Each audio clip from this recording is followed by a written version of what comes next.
everyone. This is now the result of our mulberry.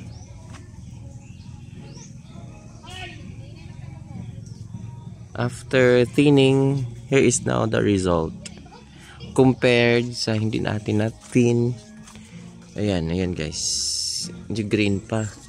Whereas pag tinanggalan natin ng lahat ng dahon, ito yung magiging resulta. So kita yung diferensya. Mas mabilis po siyang mag-mature ang fruits pag tinanggalan ng dahon. Tsaka lumalaki po siya compared sa mga hindi tinanggalan ng dahon after pruning. Ayan guys.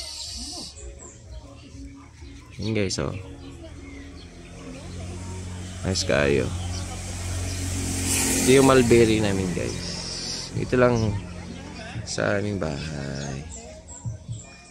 Ayan guys, thank you for watching.